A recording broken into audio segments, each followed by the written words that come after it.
Hello साथियों, multivariate procedure with are के इस कोर्स में आप सभी का फिर से एक बार बहुत बहुत स्वागत है। आपको याद होगा कि पिछले दो लेक्चर्स में हमने यूनिवेरिएट नॉर्मल डिस्ट्रीब्यूशन के बारे में बात करी और सबसे पहले मैंने उसकी जो थ्योरेटिकल प्रॉपर्टीज़ होती हैं उनके बारे में आपको बताया था।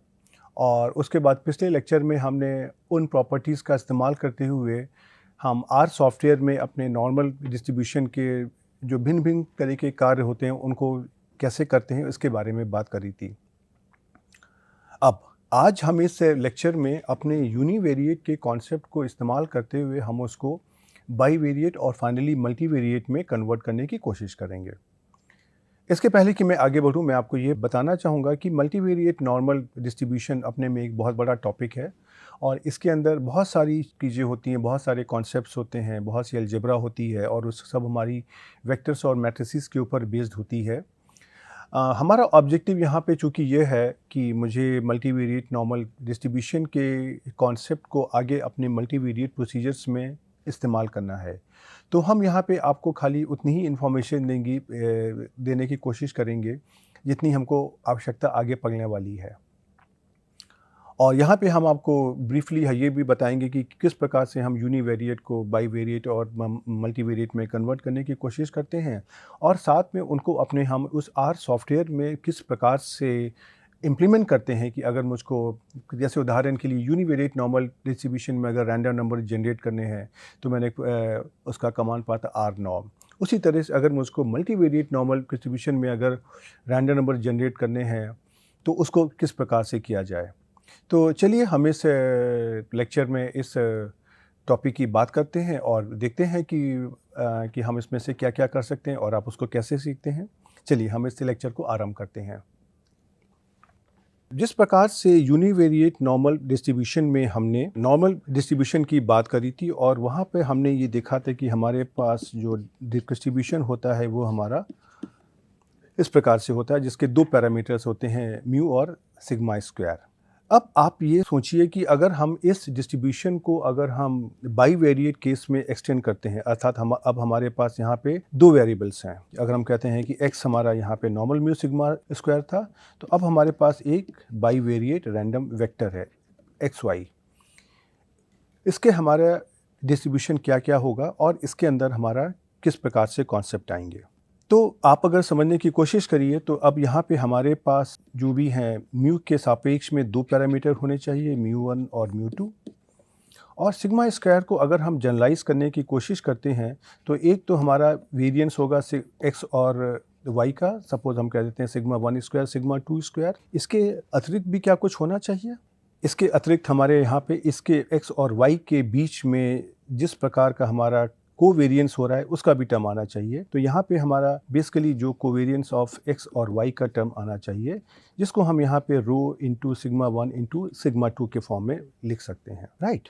तो अब इस तरीके के फॉर्मेट को आगे कैसे बढ़ाया जाए और किस प्रकार से इसको हम हैंडल करते हैं इसके बारे में हम बात करते हैं। तो जिस प्रकार से हमने अपने यूनिवेरिएट नॉर्मल के केस में अगर हमने यहाँ पे लिखा था इसका PDF 1/σ√2 pi exponential of -1/2 x minus mu upon sigma whole square. इसको जरा सा अगर हम आगे बढ़ाने की कोशिश करते हैं और अपने मल्टीवेरिएट फॉर्म में करने की कोशिश करते हैं तो ये वाला पार्ट देखिए किस प्रकार से आएगा। अगर इसको हम ऐसे लिख सकते हैं -1/2 x माइनस म्यू और यहाँ पे 1/सिग्मा है तो इसको अगर हम सिग्मा इन्वर्स अगर हम लिख दें और यहाँ पे x माइनस म्यू अगर हम कर दें तो मेरा काम बन जाएगा। और यहाँ पे हमने जो सिग्मा स्क्वायर का इन्वर्स लिखा है, राइट। तो अब इसी चीज़ को जब हम अपने अगर मल्टीवेरिएट में समझने की कोशिश करें एक बहुत ही सामान्य तरीके से तो हम इसको ऐसे कर सकते हैं कि x की जगह हमारा एक वेक्टर आ जाएगा x वेक्टर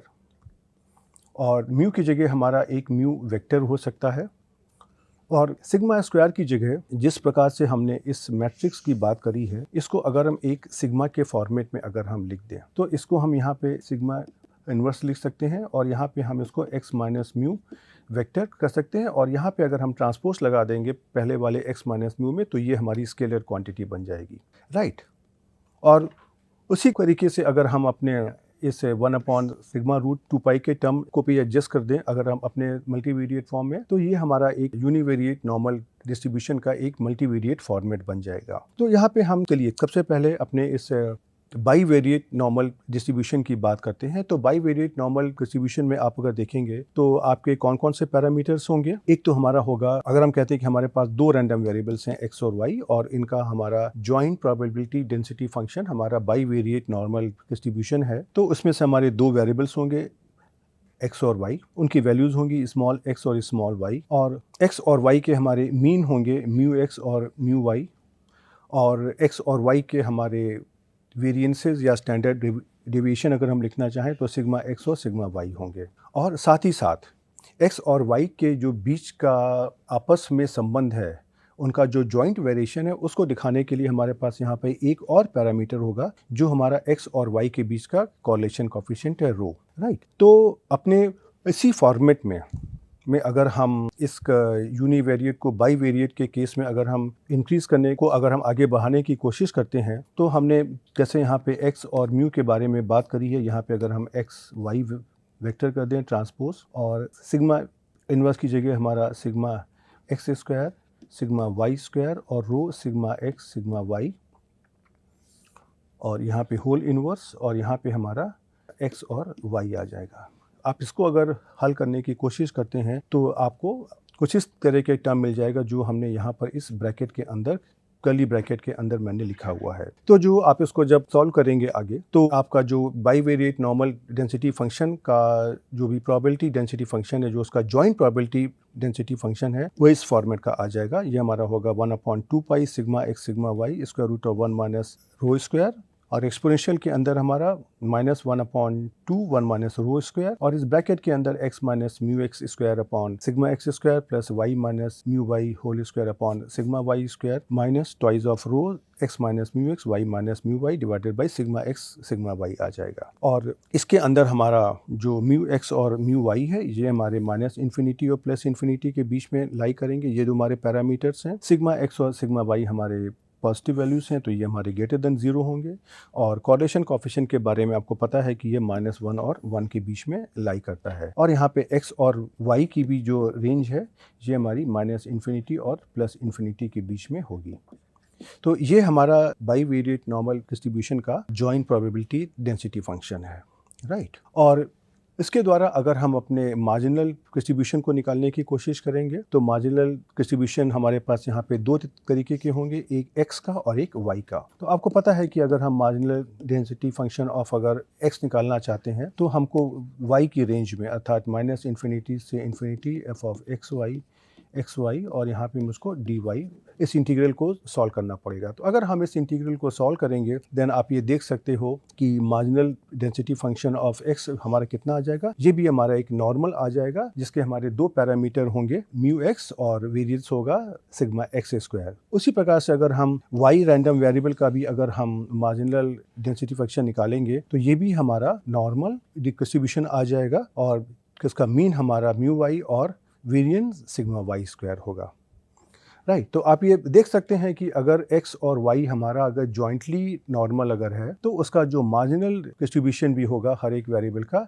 वो भी हमारा नॉर्मल आ जाता है, और उनके अपने अपने पैरामीटर्स होते हैं। बाईवेरिएट नॉर्मल डिस्ट्रीब्यूशन में आपका रो का भी रहेगा इन्वॉल्वमेंट, क्योंकि वो x और y के बीच का जो कॉरिलेशन स्ट्रक्चर है वो उसके बारे में बताएगा, राइट। और इसको हम कैसे करेंगे कि हमको ये पता है कि कोवेरियंस x और y के बीच में कितना होता है, rho into sigma x into sigma y। जहाँ पे रो हमारा क्या है, ये हमारा कॉरिलेशन कोएफिशिएंट है। इसको हम कैसे डिफाइन करते हैं, इसको इस प्रकार से, covariance of x y divided by square root of variance of x और वेरियंस ऑफ y, अर्थात कोवेरियंस एक्स वाई हमारा कितना हो गया, rho sigma x sigma y, और जो आपका x और y का स्टैंडर्ड डिवीजन कितना हो गया, सिग्मा x और सिग्मा y। तो इसकी वैल्यू हमारी आ जाएगी रो के बराबर में। तो आप ये देख सकते हैं कि अगर रो हमारा 0 है, आपको याद होगा अपने कॉरिलेशन कोएफिशिएंट के टॉपिक में हमने इस बारे में बात करी थी कि अगर हमारा रो हमारा 0 होता है, अर्थात x और y के बीच में कोई लीनियर रिलेशनशिप नहीं होती है, तो x और y को हम इंडिपेंडेंट कहते हैं, और साथ ही हमने स्टोकेस्टिक इंडिपेंडेंस के कॉन्सेप्ट की बात भी करी थी। तो इस केस में आप अगर यहाँ पे अगर रो इक्वल टू 0 को पुट कर देंगे, देन जो एक्स और वाई का जो जॉइंट प्रोबेबिलिटी डेंसिटी फंक्शन है, जो हमारा बाईवेरिएट नॉर्मल डिस्ट्रीब्यूशन है, उसको हम एक्स और वाई के जो मार्जिनल प्रोबेबिलिटी डेंसिटी फंक्शंस हैं उनके साथ में उनका एक प्रोडक्ट के फॉर्म में आ जाएगा, राइट। तो इस प्रकार से हम कह सकते हैं कि इस केस में हमारे एक्स और वाई हमारे स्टोकेस्टिकली इंडिपेंडेंट होंगे। इसमें अगर आप लिखना चाहें तो उसको आप इस तरीके से भी कर सकते हैं कि स्टोकेस्टिकली इंडिपेंडेंट। स्टोकेस्टिक इंडिपेंडेंट का मतलब क्या है कि इंडिपेंडेंट के हमारे बहुत सारे कॉन्सेप्ट होते हैं, दो वेक्टर्स के इंडिपेंडेंट होने के, इत्यादि इत्यादि। तो इसी तरह से हम यहाँ पे अपने रैंडम वेक्टर्स की इंडिपेंडेंस की बात कर रहे हैं, जिसको हम स्टोकेस्टिक इंडिपेंडेंस कहते हैं, राइट। अब इसी कॉन्सेप्ट को अगर हम अपने अगर मल्टीवेरिएट फॉर्म में अगर आगे बढ़ाने की कोशिश करते हैं, तो अब हम कहते हैं कि हमारे पास दो वेरिएबल एक्स और वाई ही नहीं है, इसके साथ में बाकी वेरिएबल्स भी हैं। तो अगर हम ये एज्यूम कर लें कि हमारे पास पी रैंडम वेरिएबल्स हैं और उनको हमने यहाँ पे x1, x2, xp के द्वारा लिखा हुआ है, इंडिकेट किया हुआ है, तो इन सारे x1, x2, xp random variables को हम एक रैंडम वेक्टर के फॉर्मेट में लिख सकते हैं, और इसको हम इस प्रकार से लिखते हैं x_।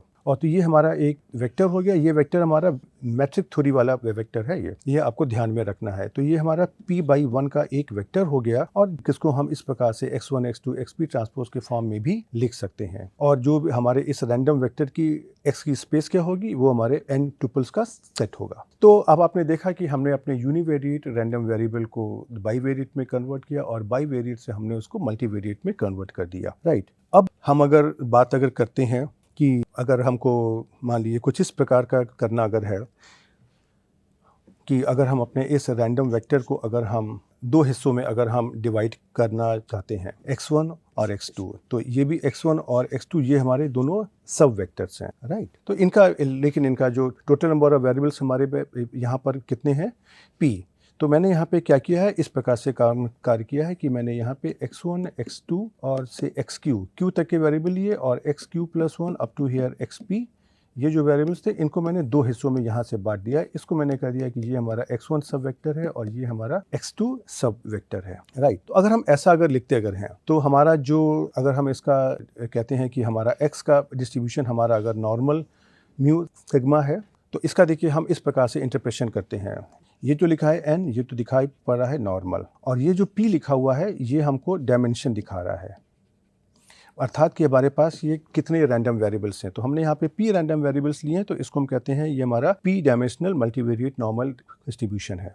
और उसके साथ में मैंने यहाँ पे लिखा है μ_, ये हमारा क्या हो गया, ये हमारा मीन वेक्टर हो गया। और ये जो हमने कैपिटल सिग्मा लिखी है, ये हमारी कोवेरियंस मैट्रिक्स हो गई, right. Mean vector, covariance matrix इत्यादि के बारे में आपको याद होगा, हम पहले भी बात कर चुके हैं। और इस केस में आपका जो म्यू वेक्टर है ये हमारा इस प्रकार से आ जाएगा, μ1, μ2, μp का जो मीन वेक्टर है, और जो हमारी कोवेरियंस मैट्रिक्स है सिग्मा, ये हमारी किस प्रकार से आ जाएगी, जो हमारे डायगोनल एलिमेंट्स होंगे वो हमारे वेरिएंस होंगे, variance of x1, x2, xp। तो सिग्मा 1 स्क्वायर हमारा क्या है, ये हमारा x1 का वेरिएंस है, सिग्मा 2 स्क्वायर हमारा क्या है, ये हमारा x2 का वेरिएंस है, और इस प्रकार से सिग्मा p स्क्वायर हमारा क्या है, ये हमारा xp का वेरिएंस है, राइट। उसी प्रकार से जो हमारे ऑफ डायगोनल एलिमेंट्स हैं, तो ये तो हमारे सारे डायगोनल एलिमेंट्स हो गए। जो हमारे ऑफ डायगोनल एलिमेंट्स हमारे क्या हैं, ये हमारे कोवेरियंस टर्म्स हैं। जैसे उदाहरण के लिए अगर हम कहें यहाँ पर, जैसे ये हमारा सिग्मा 1, 2 क्या है, ये सिग्मा 1, 2 हमारा कोवेरियंस बिटवीन x1 और x2 है, राइट। और इसी प्रकार से हमारा सिग्मा 2, 3 हमारा क्या है, ये हमारा कोवेरियंस बिटवीन x2 और x3 है।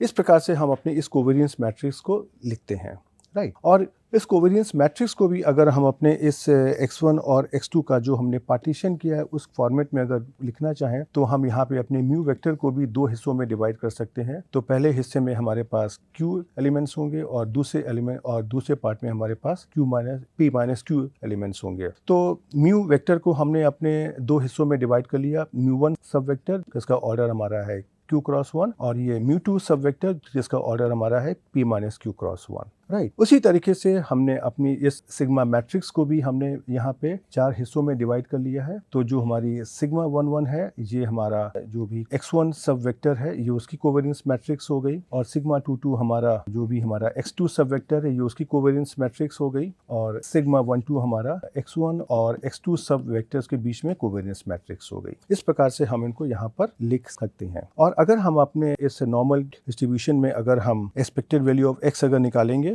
तो ये हमारी म्यू के बराबर आ जाएगी, अर्थात जो भी हमारा x रैंडम वेक्टर है उसका एक्सपेक्टेशन हमारा एक मीन वेक्टर म्यू आ जाएगा, और जो भी x रैंडम वेक्टर की कोवेरियंस अगर हम मैट्रिक्स निकालेंगे तो ये हमारी सिग्मा आ जाती है, और सिग्मा को हम एज्यूम करते हैं कि ये हमारी पॉजिटिव डेफिनेट है, नॉन सिंगुलर है और सिमेट्रिक मैट्रिक्स है। तो इस प्रकार से हम अपने इस मल्टीवेरिएट नॉर्मल डिस्ट्रीब्यूशन को हैंडल करते हैं। और यहाँ पर अगर यहाँ पर हम आपको इसका अगर हम इसका PDF अगर आपको हम लिख के दिखाना चाहें तो f ऑफ x जो हमारा होगा ये हमारा इस प्रकार से आता है 1/2 पाई p to the power of here 2 determinant of sigma to the power of here n/2 exponential of here -1/2 x minus mu vector transpose sigma inverse x minus mu, right. ये हमारा इसका मल्टीवेरिएट नॉर्मल डिस्ट्रीब्यूशन का जो probability density function होता है ये हमारा इस प्रकार से दिया होता है। तो अब अगर हम इस अपने मल्टीवेरिएट नॉर्मल डिस्ट्रीब्यूशन का जो भी हमारा प्रोबेबिलिटी डेंसिटी फंक्शन है उससे अगर हम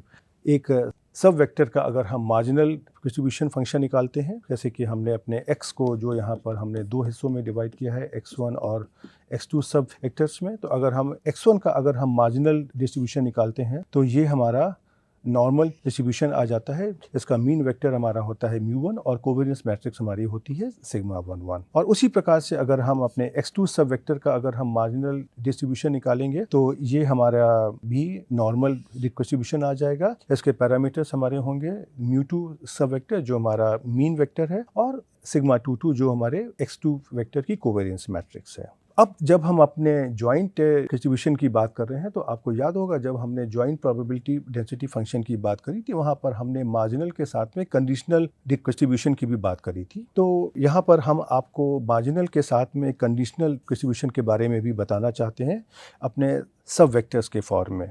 तो जिस प्रकार से आपको याद होगा कि पहले हमने f of x given y equal to y और f of y given x equal to x की बात करी थी, इसी कॉन्सेप्ट को अब हम अपने सब वेक्टर्स में हम एक्सटेंड करते हैं। तो अगर हमको ये निकालना है कि conditional distribution of x1 given x2, तो इसको हम इस प्रकार से लिख देंगे, और ये भी इसको भी हम जब अपनी अलजेब्रा करके निकालते हैं तो ये भी हमारा एक नॉर्मल डिस्ट्रीब्यूशन निकल आता है, और इस नॉर्मल डिस्ट्रीब्यूशन का जो मीन वेक्टर होता है वो हमारा इस प्रकार से आता है mu1 plus sigma 1 2 sigma 2 2 inverse x2 minus mu2। ये सब कुछ हमारा वेक्टर के फॉर्म और मैट्रिक्स के फॉर्मेट में है, और इसकी जो कोवेरियंस मैट्रिक्स हमारी निकल आती इस प्रकार से sigma 1 1 minus sigma 1 2 sigma 2 2 inverse sigma 2 1। और इसी प्रकार से अगर हम f of x2 given x1 अगर हम निकालना चाहते हैं, अर्थात इस तरीके से कि f of x2 given x1 equal to x1, तो ये हमारी इस प्रकार से निकल आएगी। ये भी हमारा एक नॉर्मल डिस्ट्रीब्यूशन होगा, ये भी हमारा नॉर्मल डिस्ट्रीब्यूशन होगा जिसका मीन वेक्टर हमारा ये होगा mu2 plus sigma 2 1 sigma 1 1 inverse x1 minus mu1, और इसकी जो कोवेरियंस मैट्रिक्स होगी ये हमारी इस प्रकार से होगी sigma 2 2 minus sigma 2 1 sigma 1 1 inverse sigma 1 2। तो यहाँ पर आपको मैं इन्हीं प्रॉपर्टीज़ के बारे में बताना चाहता था, और जैसा मैंने आपको पहले भी बताया था कि जब हम अपने आगे आने वाले लेक्चर्स में बात करेंगे तो हम इसका जो प्रोबेबिलिटी डेंसिटी फंक्शन का फॉर्म है उसको ना यूज़ करके हम उसको सिम्बॉलिक हम उसको इस्तेमाल ज़्यादा करेंगे। जैसे कि इस PDF को हम बस लिख देंगे x follows normal mu sigma, और उसके बाद में जो उसकी प्रॉपर्टीज़ होगी उसको हम डायरेक्टली नॉर्मल के फॉर्म में लिख देंगे, राइट। तो इसी के साथ ही में अब हम थोड़ा सा आगे बढ़ते हैं और आपको ये हम दिखाने की कोशिश करते हैं कि इस अपने मल्टीवेरिएट नॉर्मल डिस्ट्रीब्यूशन का जो कॉन्सेप्ट है उसको हम अपने R सॉफ्टवेयर में किस प्रकार से इम्प्लीमेंट करेंगे। तो मल्टीवेरिएट नॉर्मल डिस्ट्रीब्यूशन को हैंडल करने के लिए हमारा एक स्पेशल पैकेज होता है MVT NORM MVT नॉर्म, इसका फुल फॉर्म है मल्टीवेरिएट नॉर्मल, राइट। तो सबसे पहले हमको इस पैकेज को इंस्टॉल करना होगा। इसको इंस्टॉल करने के लिए हम कमांड यूज़ करेंगे install.packages और इस MVT नॉर्म को यहाँ पर इंस्टॉल कर लेंगे और उसके बाद में इसको इस्तेमाल करने के लिए हम लाइब्रेरी फंक्शन का यूज़ करेंगे और लाइब्रेरी फंक्शन को यूज़ करके हम इसको अपलोड कर लेंगे। अब इसको अपलोड करने के बाद में हमारे इसके दो पैरामीटर्स होंगे, मीन और सिग्मा, जो हमको यहाँ पे इनपुट में देने पड़ेंगे। तो जो मीन हमारा होगा ये तो हमारा मीन वेक्टर होगा और ये जो हमारा सिग्मा होगा ये हमारी कोवेरियंस मैट्रिक्स होगा, राइट। तो जैसे हमारे पास कैसे हमने डेंसिटी को हमने देखने के लिए पहले हमने जो कमांड यूज़ किया था, जैसे DMV नॉर्म हमारा हो जाएगा, उसके साथ हमको x देना पड़ेगा, साथ में मीन की वैल्यू देना पड़ेगा, साथ में सिग्मा को स्पेसिफाई करना पड़ेगा। उसी तरीके से अगर हमको रैंडम नंबर्स अगर अपने जनरेट करने अगर हैं तो हमारा कमांड हो जाएगा RMV नॉर्म। यहाँ पे हमको नंबर देना पड़ेगा कि हमको कितने अपने रैंडम नंबर जनरेट करने हैं और मीन वेक्टर क्या होगा और उसके साथ में हमारी कोवेरियंस मैट्रिक्स सिग्मा क्या होगी। यहाँ पर मैंने कुछ लिखा हुआ है कि ये हमारी डायगोनल मैट्रिक्स या कुछ भी आपको दिखाने के लिए, लेकिन आप यहाँ पे कोई भी अपनी मैट्रिक्स को यहाँ पे डिफाइन कर सकते हो। बस कंडीशन होना चाहिए कि ये हमारी positive definite non singular matrix होना चाहिए और साथ ही में ये सिमेट्रिक भी होना चाहिए। क्यों? क्योंकि covariance between x and y और covariance between y and x दोनों हमारे एक ही चीज़ होता है, राइट। तो इसी में देखिए मैंने आपको ये बताया कि x आपका वेक्टर होगा, मैट्रिक्स होगा क्वांटाइल्स की, n आपके नंबर ऑफ ऑब्जर्वेशन है और मीन आपका मीन वेक्टर और सिग्मा आपका कोवेरियंस मैट्रिक्स होगा।